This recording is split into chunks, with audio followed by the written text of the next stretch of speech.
Good game. I mean, that was a super game by my opponent there.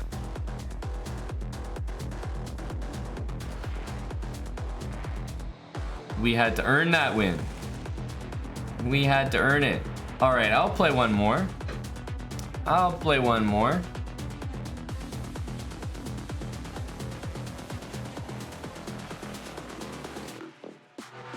Let's see, first of all, what color we get. And once again, guys, let me know what opening you'd like to see.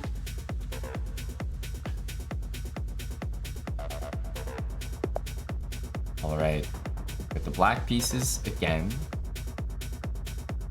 E4. What should we play here?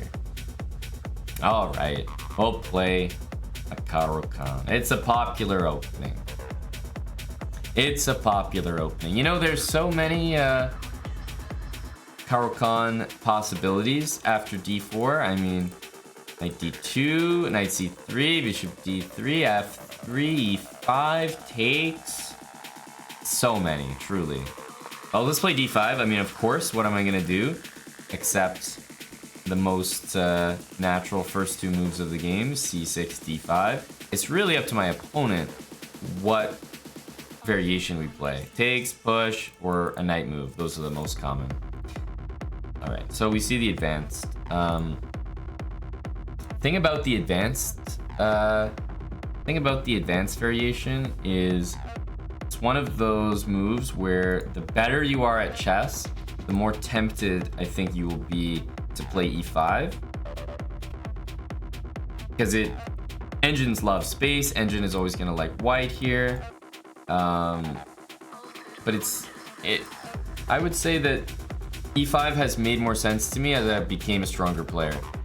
At first I was like, wait a minute, if black plays c5, isn't it like to me it feels like you're playing a French on steroids. That's what I've always felt about this opening. But when you play against a strong player, like a very strong player with white, you'll play c5 and you'll probably learn very quickly why that's not really a top choice for black. Like once you see white handle, and by the way, Eric is someone that I see his games all the time against c5, and he handles it like really well. I'm gonna play the most common move, bishop f5, but to me the move c5 is a little risky. It would probably work super well against my opponent here, who's not even 800, but I'll stick to, I mean, very common move, bishop f5.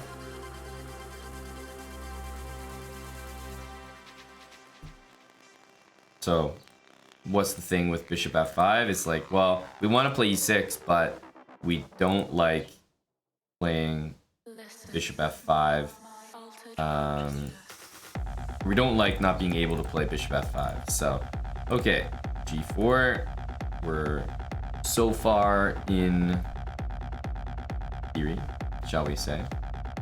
So there's a few different lines after g4. So first of all, if someone hits you with g4 and you go back, they might hit you with h4, right? They want to trap your bishop. And if you play h5, there's even lines where white plays e6, and I don't really like them for black, or they can definitely turn bad. Like, it's okay.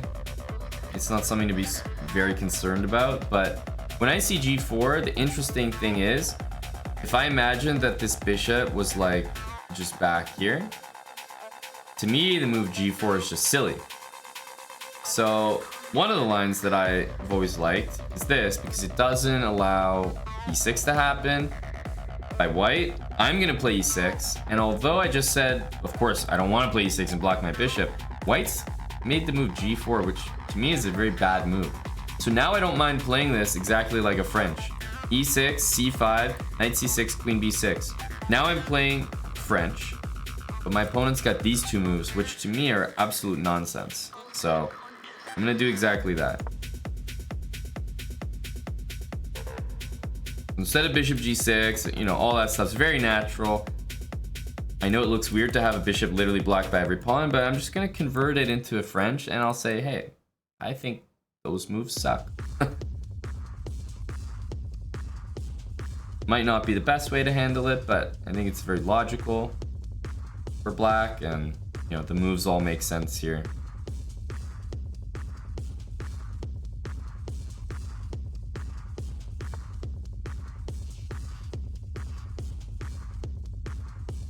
I had a game, Realty Money, earlier in our Slowbrah series where, if you remember, this pawn made it to e6. So it was actually me playing d5, e5, bishop f5, d4, e6, and then white played g4. And then bishop e4 becomes insanely strong because f3, you have to deal with queen h4 check. But that's like a French plus Caro-Kann on steroids. So in the main line of this opening, bishop e4 is of course playable, but white's gonna play f3, you'll have to retreat, h4, and there might be some e6 nonsense, so I chose to go for this line. And b3 by my opponent here is a big mistake. Definitely, there's no way to not call this move a mistake. White should be thinking about moves like c3 to cover this pawn chain. Instead, b3 weakens some dark squares and does absolutely nothing about the d pawn. So he's got me thinking either I take and then, you know, bring some pieces out like that, or just go with knight c6. The only thing about knight c6 is I basically let him play c3. I let him play c3, and it's like, does he deserve to catch up in development like that? I don't think so. I'm gonna take here and not ever let him play c takes d4. So I think it's important that I took now, because if I play knight c6, he could play c3, and yeah, I believe that I'm better, but I think I'm making it more clear by kind of ruining the diagonal there. Knight c6 looks great. Bishop c5 also. Knight c6 is nice because it hits the pawn. That's the main thing. So I think that's what I'm gonna do here. Keep it simple.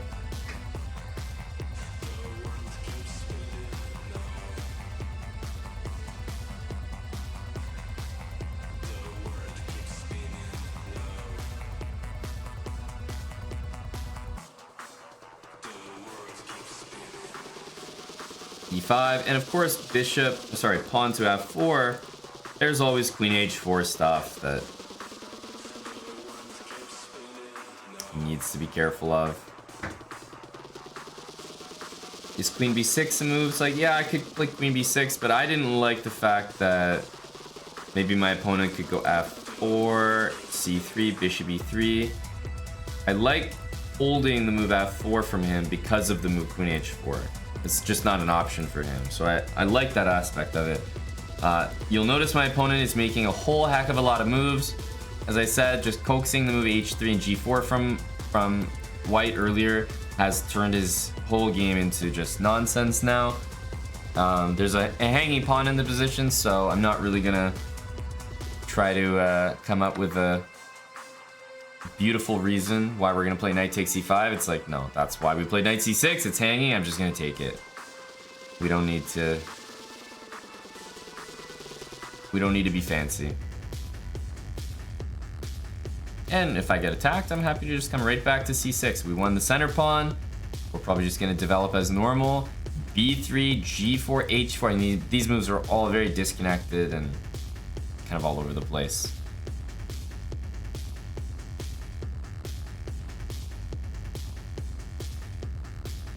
I think if white had taken on c6 here, like here, I think if you played pawn takes, you wouldn't be making a mistake. Like, that's always a good move, but I may have taken with the bishop just because there's a lot of pressure on that diagonal.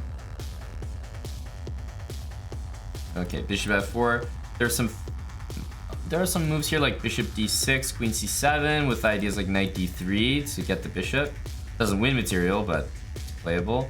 But we can also keep it simple and go back with knight c6.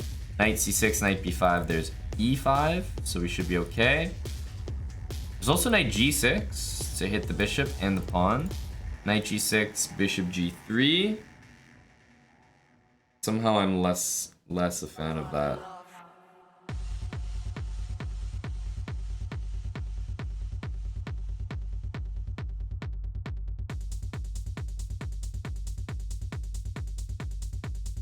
Knight c6.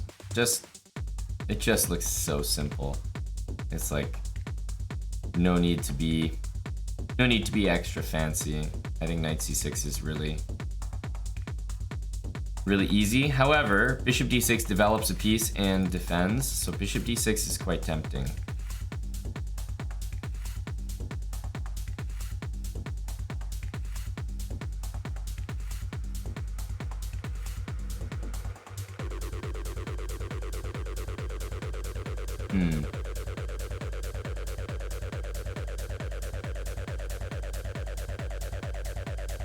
I think I probably will play bishop d6 here. Seems fine. Fine to play. I was a little concerned about knight b5 for a moment, but there's always knight d3 and bishop takes. It's not a tactic, doesn't win anything, but I would say it's kind of a tactic because I get the two bishops, especially the dark squares, and because he's played this, he's really weak.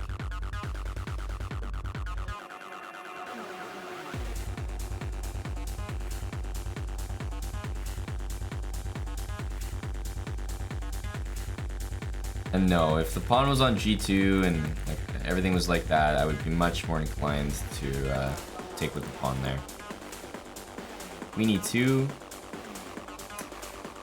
I think it's time for knight d3 here. This is the whole reason I played bishop d6.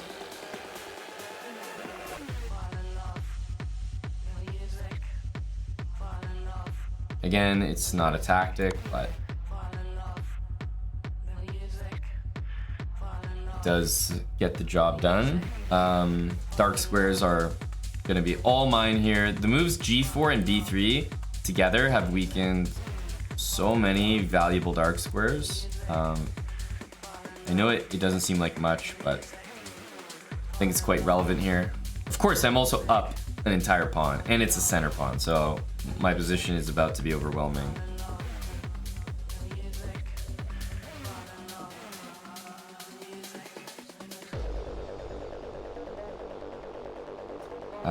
Knight f6, I'm always a little bit hesitant to play because of g5. So most likely I'm taking, going knight e7, maybe this knight later goes to c6, and a rook c8, queen somewhere, taking control of some dark square diagonal. And kingside castle actually looks relatively safe here.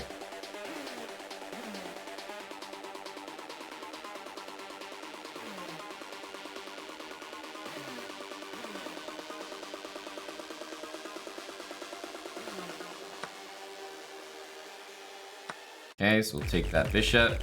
Again, not a special tactic in terms of material, but I think it is definitely a favorable trade for me to give up a knight and get the dark square bishop. If white could have one bishop left over, I think he would prefer to give this one up and have it be on the dark squares. He's just got so many dark square weaknesses.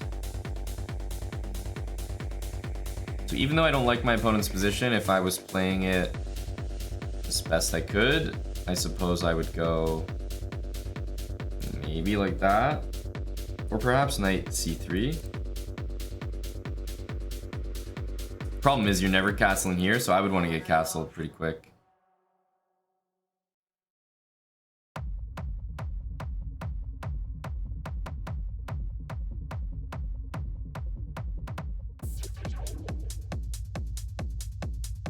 He's got a tough decision here. Okay, so he goes queen f3. He's moving the queen again, but I think he wants to use this diagonal for that bishop. We have a few tempting options now. One of them, which is kind of surprising, is actually bishop c1. because bishop b2 is such a oppressive threat. But I think we need a little bit. We need something else before that's very strong.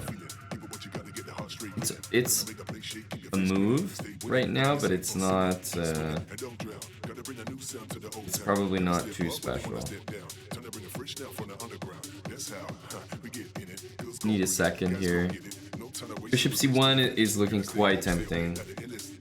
So the thing is, bishop c1, knight d2, bishop b2 will win. Bishop c1, there's no way for him to, you know, routinely stop bishop b2. He could play a4, but that seems like a waste of time for him. You know, and even though it saves the rook, it doesn't save the knight. So bishop here, knight a3 is covered. Knight c3 is the only move, right? Knight c3 is the only move. But after knight c3, bishop b2 hits the rook. Rook b1, probably only move that makes sense. Then I was thinking of queen f6 there. I don't really know how good that is, or if it makes sense. But if queen takes, there's bishop takes c3 check. If rook takes b2, there's queen takes d4. And then he's got this sort of stupid looking position where he's got a knight on c3 and a rook on b2. And I'm about to play rook c8. And something about that just looks very awkward. And the alternative is to just relax and play something much smarter, like bishop there or queen there, like very, very good moves. And I think it's quite possible that bishop c1 is, by the engine, I think it's a little bit too fancy. A more standard move here, I think would do better.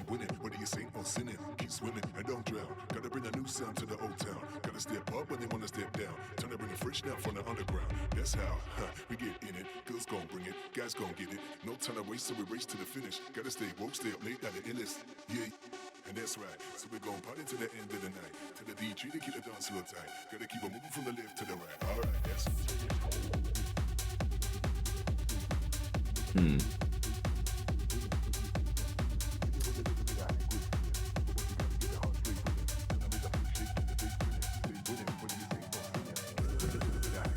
Queen e5, and then there, it's kind of always queen e2.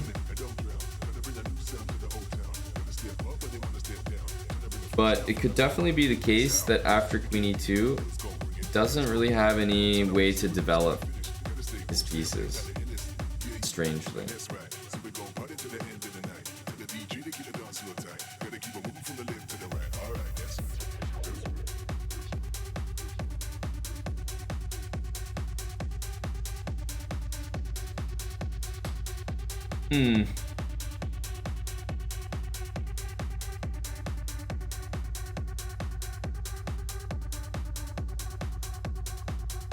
Trying to make it as complicated as possible for him to develop his pieces, but also don't want to start to make it complicated for my own pieces to develop.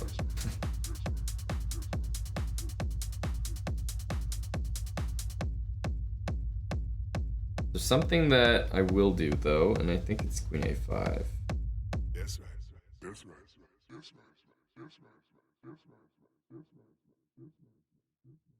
c3, bishop c1, we need to rook c8. I think this is on the right track. But yeah, I think there are just a number of strong moves here. Let's go with check. This move, maybe bishop here, but rook c8 as well looks quite tempting. Yeah, I'm not so sure about that. This is kind of the move we wanted to see objectively. So I think rook c8 here is effective. If c3, I was gonna go bishop c1, queen e2, and rook c8. Threatening rook takes, and if he played queen c2, I'd just bring my bishop back, and I feel like he had to go in circles just to get this position. Yeah, Bishop e5 is playable, but I do think rook c8 first is stronger. And if knight here, then we'll drop back with bishop e5, and that should win material.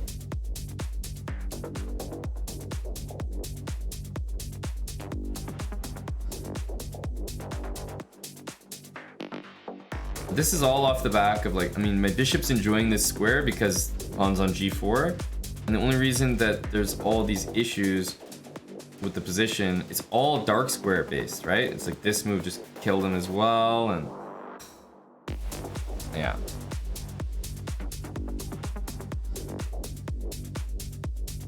His whole game is pretty much decided off the back of these two moves.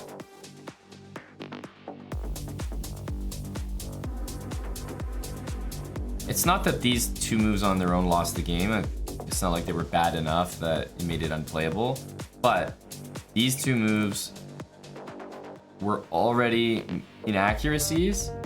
And it was to the point where by playing both of these two moves, it put like a higher bounty or price value rather on White's dark square bishop.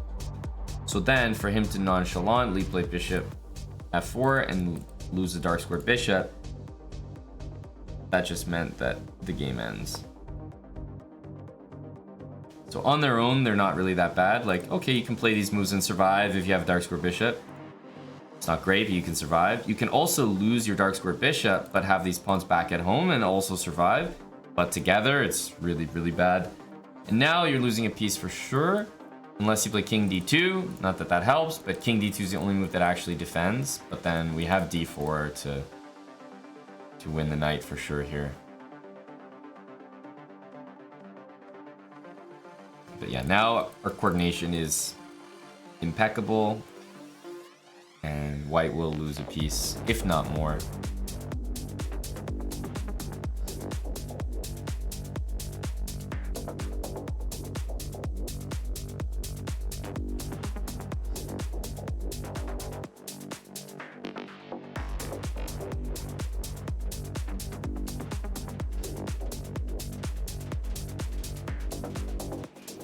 d4 of course doesn't help. And my plan to basically turn this into a French where White has g4 I think worked really well, because lower rated players are notorious for not being able to maintain a center, and we can see here this is about as bad as a French center could go. It's not been maintained with c3. Remember when White had pawns on e5 and d4? I mean, long gone.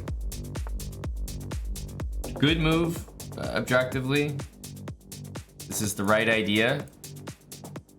King d2, because hey, it's the only move that defends. Rook h3 would have actually also been sufficient, but in both cases, the move d4 is enough. So here, bishop takes first, and then d4. It's kind of nice because it simplifies. But I think after d4 and takes, my opponent may be in even more trouble with the pieces on the board. So in this rare instance, I think I'm going to just play d4 and leave the pieces, because more pieces on the board should lead to more checkmate possibilities. But taking and then playing d4, can't fault yourself for that. That would be a great idea as well.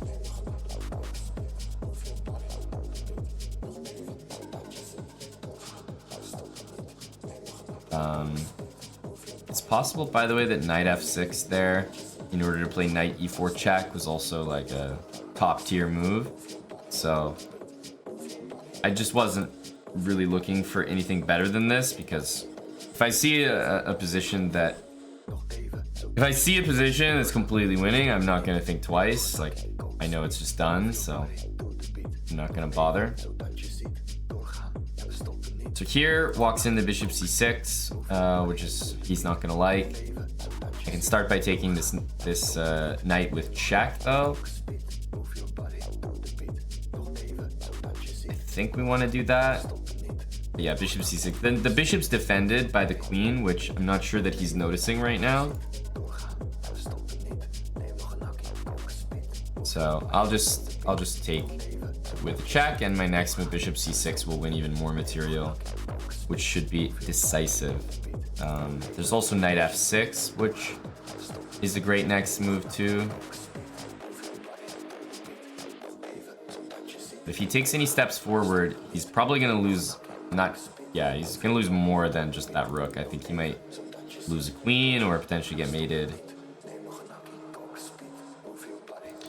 King here, queen a3, the king slides back that way, so I'm not sure we'll be so keen on putting the queen there, but bishop c6 is strong. And knight c6 even just gains time. But yeah, bishop c6 is the next move.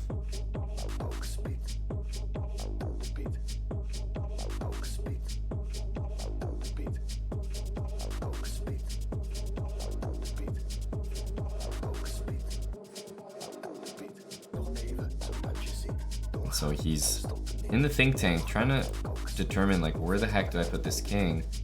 King here doesn't feel right because of that, and he chooses king c1. Now a queen here, king b1, that's mate, but queen there, king to d1, it's a little bit awkward because now my bishop's hanging, so bishop c6 is not as good. So I'm definitely going to make sure to start with bishop c6 while this is defended. And look, I have queen a3 on the next move, and then maybe follow up with something like rook d8. Plus I have this hanging, so I think we just don't want to rush.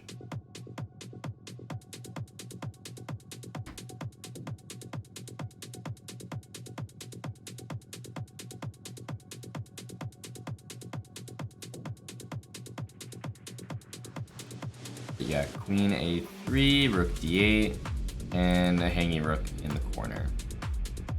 More than enough.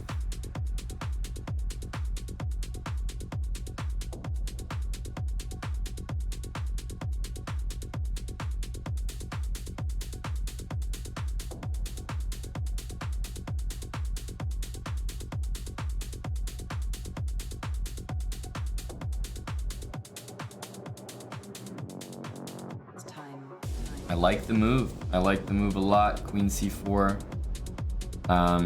He's pinning the bishop to my rook. I have a few ways to get out of this, but queen a3, king there, and rook d8 is probably the easiest to understand. I also wish there was some sort of discovered check with this bishop, because then I could just win the queen outright. That would be nice and easy.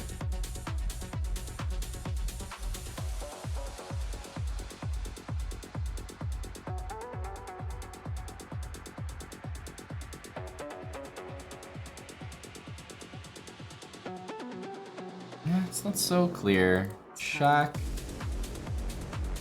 I think check runs into things after this, because although I can win that, there's queen b5 winning my dark square bishop. So I think the best is actually check here, check back on d6, and although queen d3 can be played, then the rook will truly be hanging there. So I'm definitely going to start like this. This move is not playable. King has to go here, and I'll slide back here because king e1 gets mated, queen d2, king b1 gets mated, queen b2. So, and king c1 after this. I think queen d2 check is well, Jesus, almost mate, not quite, I guess. But yeah, the nice thing about queen d6 is that I can play b5 and the queen has to leave this, so I'll always be able to win this rook basically.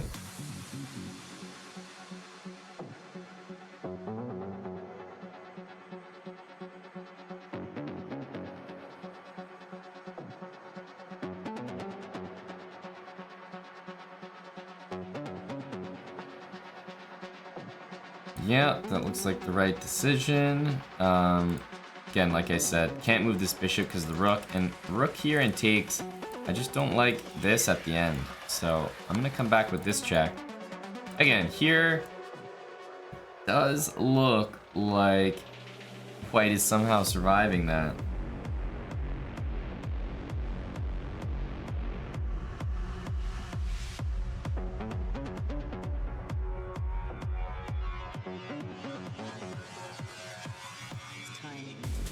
King there, rook d8's another, I think, really nice option because it threatens queen a3 for mate and queen d1 for mate. So I think it would actually just win on the spot. He's chosen, I think, the best move. However, he's in such a tough spot that the best move for him is completely losing. So we'll happily trade queens. We're up already one piece, and I think it's quite possible that we win both rooks here, because we have c2. Now both rooks are being attacked, and I think we can win. We can win both of them here.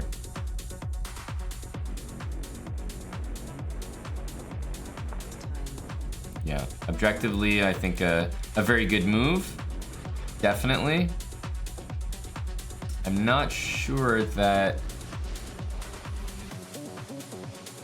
it works for him though, because he's still going to be like, the rook on a1 is kind of still trapped as well. If I go here to take that, the problem is he plays d4. So d4 is the move that's happening next, which is why in this situation I think we're going to start by taking this rook. If we take there, I don't know. Not really a fan of d4. The reason I'm taking this one first, even though it looks like that was the rook that was trapped, is because, I mean, this rook moves somewhere, and then I think we move this this bishop, and we always, like, as long as we defend this, we'll always have threats of like bishop b2, so I think he'll be really paralyzed. His best move is definitely rook h3, not rook h2, unfortunately. Now I'll move the bishop and defend the pawn. I think bishop here. And this comes with a game-winning threat of, that's kind of forced mate actually. Bishop b2 and c1 equals queen.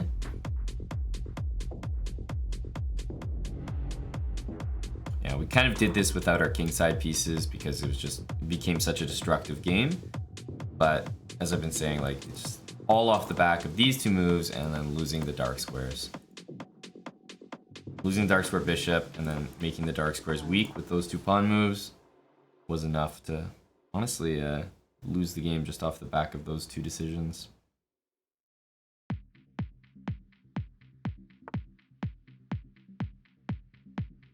And actually, although bishop takes d4 is a totally free piece, it is actually forced mate. Bishop b2, whether he goes here or takes c1, queen will be checkmate. So we'll go here.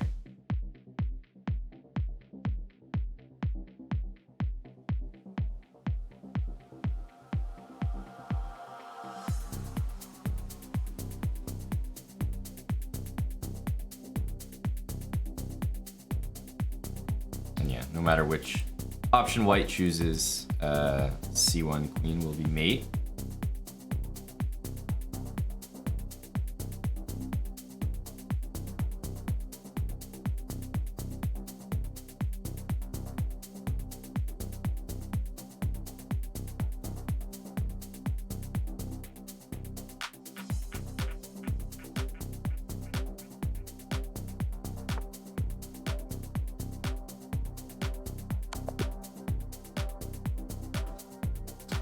Good game.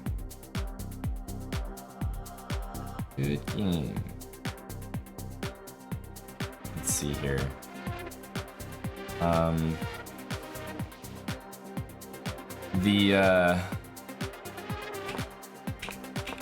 So first of all, the Caro-Kann, after g4,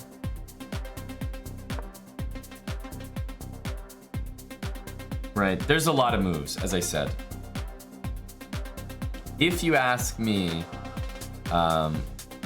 the situation after bishop g6 is, it's at least complicated enough after e6 that I don't like it.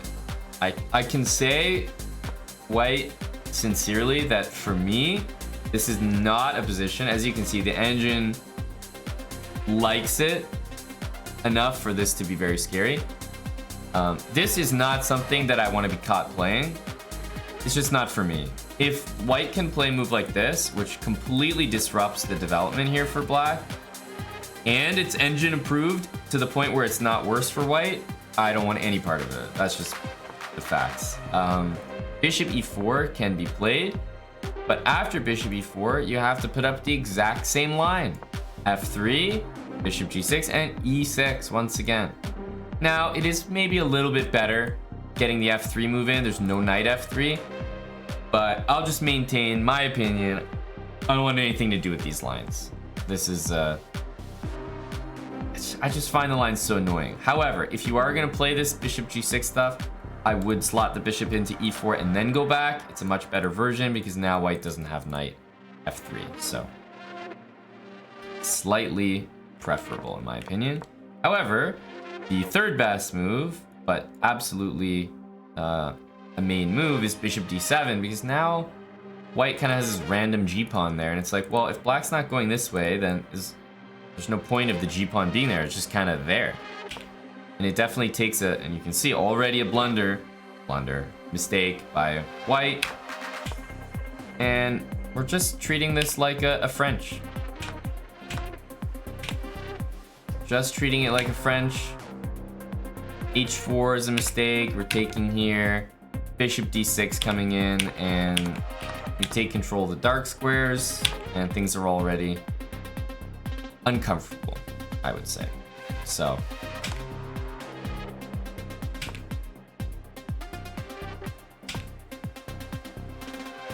yeah, you can see the way that black needs to defend here is the crazy rook h3. It's not intuitive at all.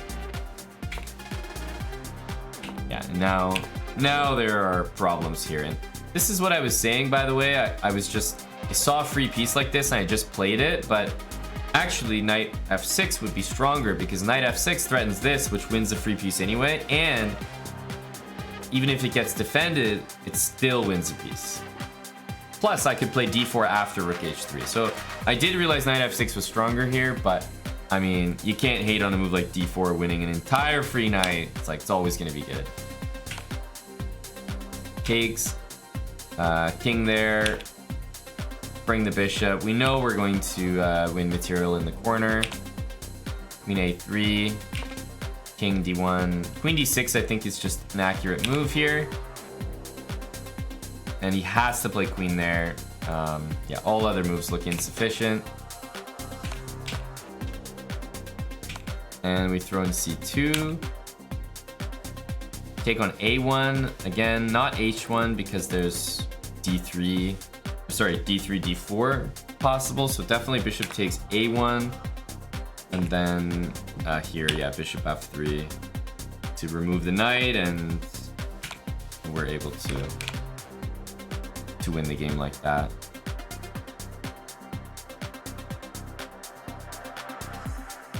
It said we had a brilliancy. I wonder which move it liked. Yeah. So the thing with knight d3 is, like, I got a brilliancy for literally trading pieces, right? Knight d3. Hey, it's a good move. It's a very good move to win the dark square bishop. This is why I was saying it, like, it felt like a tactic, but not really a tactic. I didn't win any material, but it's an insanely good move because we get the dark squares. And white's decisions, plus losing dark square bishop, all added up, and that's why he lost the game.